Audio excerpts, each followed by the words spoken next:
What a match, what a drama. ম্যানচেস্টারের আকাশটা আজ আবারও গাঢ় নীল রঙে রঙিন হয়ে উঠল। ফুটবল দুনিয়াকে স্তব্ধ করে দিয়ে ম্যান সিটির ইতিহাস যুক্ত হলো অষ্টম এফএ কাপ ট্রফি। অবসান হলো চেলসির সাথে সে ব্লকবাস্টার ফাইনালে মহারণ।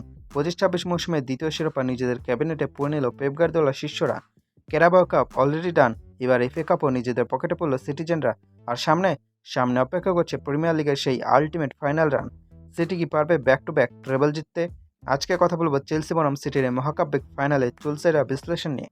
ম্যাচের শুরু থেকেই দুই দলই ছিল আক্রমণ প্রতি আক্রমণে মরিয়া। একদিকে চেলসির তারুণের গতি, অন্যদিকে ম্যান সিটির ট্যাকটিক্যাল মাস্টার ক্লাস। পুরো প্রথমার্ধ জুড়েই ছিল এক চরম যুদ্ধ।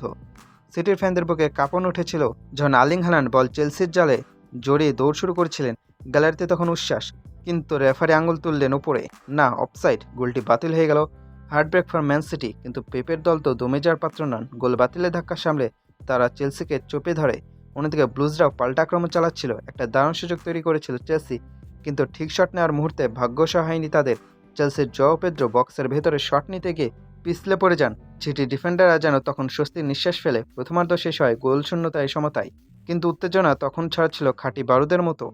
ম্যাচ তখন গড়িয়েছে দ্বিতীয়ার্ধে। ঘড়ির কাঁটায় তখন 71 মিনিট। মাঠের উত্তেজনা তখন আকাশচুম্বী। ঠিক তখনই আসলো সেই ম্যাজিক্যাল মোমেন্ট। মাঝমাঠ থেকে বল বিল্ড আপ করে বক্সের দিকে ঢুকলেন আর্লিং হ্যালান্ড। চেলসির ডিফেন্ডাররা যখন ওনাকে ব্লক করতে ব্যস্ত, ঠিক তখনই ওনার চোখ ধাঁধানো এক পাস, আর সেখানে ওত পেতে দাঁড়িয়েছিলেন সেমেনিও। সেমেনিও সেমেনিও হোয়াট এ গোল! চেলসির গোলরক্ষক বোকা বানিয়ে এক অবিশ্বাস্য ব্যাকহিল গোল। গোল ম্যানচেস্টার সিটি। 71 মিনিটে সেমেনিওর এই অবিশ্বাস্য ব্যাকহিল গোলের অ্যাসিস্টদাতা ছিলেন আর্লিং হ্যালান্ড। চেলসি শূন্য ম্যানচেস্টার সিটি 1। গ্যালারিতে তখন সিটির নীল সমর্থকদের বাঁধভাঙ্গা উল্লাস। পেপ গার্দিওলা ডাগআউটে লাফিয়ে উঠলেন। এই একটা গোলে যেন ম্যাচের ভাগ্য নির্ধারণ করে দিল। শেষ বাঁশি বাজার সাথে সাথেই নিশ্চিত হয়ে গেল ইতিহাস। চেলসিকে 1-0 গোলে হারিয়ে এফএ কাপের চ্যাম্পিয়ন ম্যান সিটি।